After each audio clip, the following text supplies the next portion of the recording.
Alhaji Inusah Fuseini, former Member of Parliament for Tamale Central, private legal practitioner, has joined us on the line. Alhaji, very grateful for your time tonight on this special edition of 505.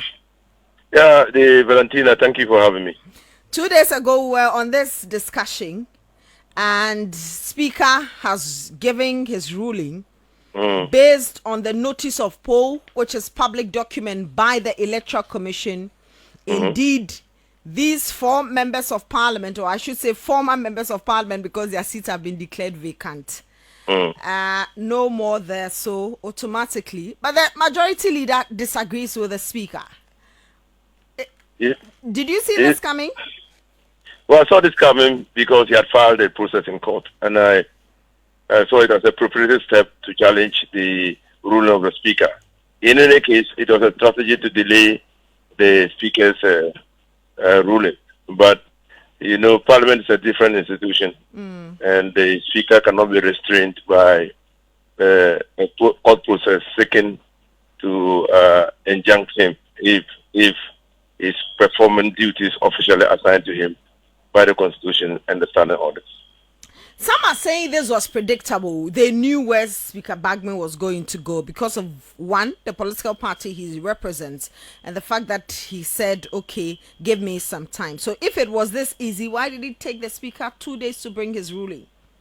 Well, so all of us were quite surprised that the Speaker had asked for time. His reason for asking for time was that he wanted to give a reasoned judgment. We were taken aback by the time that he wanted because it's a precedent which establishes the case that a member of parliament on the ticket of a political party taken to contest the next elections on the ticket of another party or as an independent candidate must vacate the seat. And that's the decision in the parliament against what's his name? The second deputy speaker.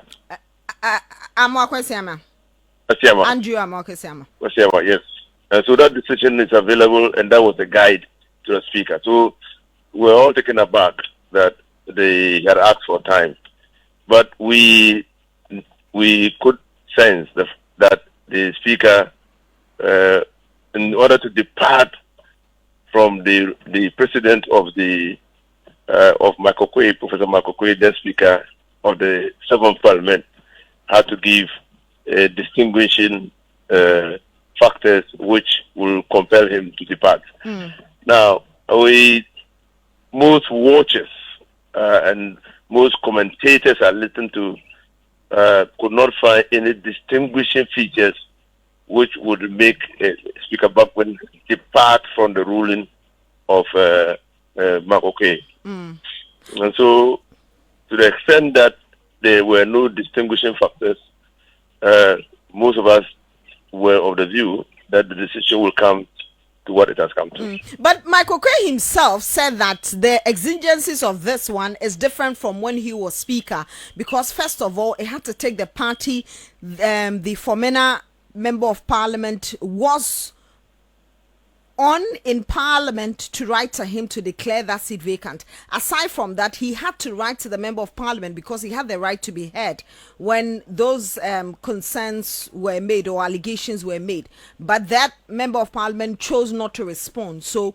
he gave them the floor. So he was looking at Aban Bagman, giving these same members of parliament the same opportunity to respond to the allegations. Again, he said that the parties had not written to them, so maybe there was the NDC lacked the locals to draw speaker's attention because they didn't represent their party and the parties had not expelled them. So he was also looking for a different ruling from the Speaker of Parliament.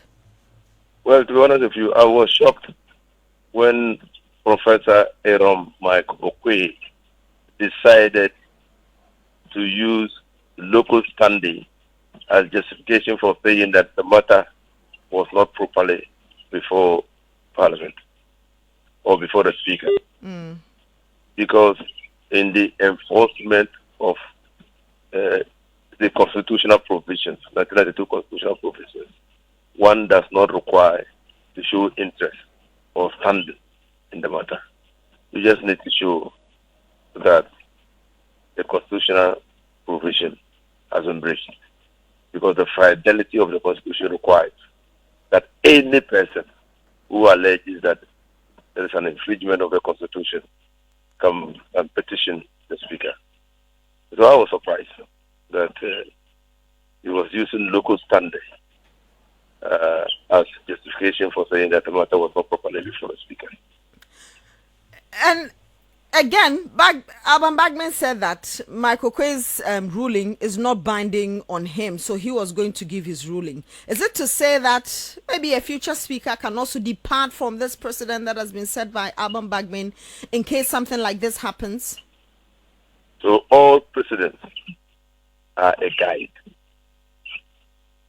And because of the rule of law, which is certainty and predictability, speakers are enjoined to be guided by precedent.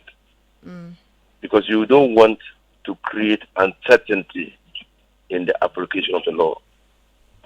And first, or move the requirement that people must be able to predict their action or the consequences of their action into the realm of discretion. So the requirement to establish a determinable rule of law situation in matters of this nature should take precedence over whether or not a precedent is binding or guiding. So speakers are enjoined all over the world to look at how their predecessors have handled situations similar to what they are handling. And if they find any reason to uphold the precedent, they do so. That is why in Parliament, there have been a number of times that the Speaker's attention has been drawn to how past speakers have responded to situations that confront them. And I don't see any difficulty of any speaker upholding the precedent or departing from a precedent on stated grounds or stated facts. So, two quick things before I let you go. The first one, we know the sitting arrangement is going to change from now. Is it going to be same as the offices of the members of parliament in Job 600? Will that also change or swap as well? Well, that is the parliament. That arrangement is within the preserve of parliament, and they will have to come out with an arrangement to accommodate this rule. So we must be watching to see what Parliament will be doing in the next few days, because it's important that this matter is brought to a closure. But I can assure you, the matter has not yet come to an end. Okay, so what is left? The election of a second deputy speaker, how government business will be done, because majority leader of government business, now the NDC is majority leader. Do they also become does Dr. Kezelato Forcing become the government the leader of government business? Or that is why I say that we are here to appreciate the full ramification of the ruling, because Kezelato Forcing cannot become leader of government business.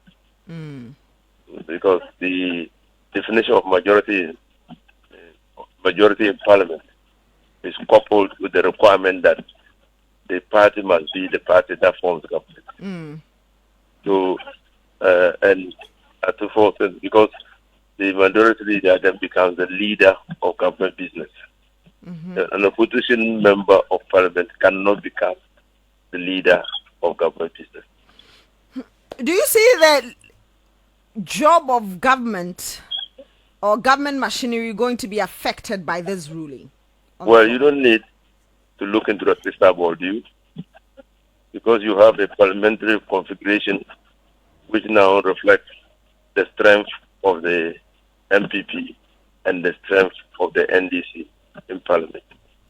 And if parliament decides matters on the basis of voting, which we call division in Parliament, it stands to reason that government business will suffer as a result of this. Well, a Supreme Court decision on the Honourable Futu Member of Parliament Alexander Kwamena Afenyo Markin's suit or injunction application, can it change the Speaker's decision or ruling? Well, so it can only change if he's gone for an interpretation of the provision, that is Article 97(1)(j). Okay. And the Supreme Court comes to a determination that the true intent of the drafters of the Constitution is intended to regulate a certain situation, which situation has not arisen to give rise to the decision of, in the case of the 4 members of Parliament. But even if they make that decision, which is contrary to what Speaker Bagbin has said, will it take retrospective effect? If they make that decision, if invalidate legally, because it will be an interpretative situation. I mean, they will be interpreting the Constitution. And if they interpret the Constitution to come to a different conclusion, which conclusion will result in a different result, the members of Parliament will be reinstated. It will be as if no decision has been taken in the first place. Honourable, very grateful for your time tonight on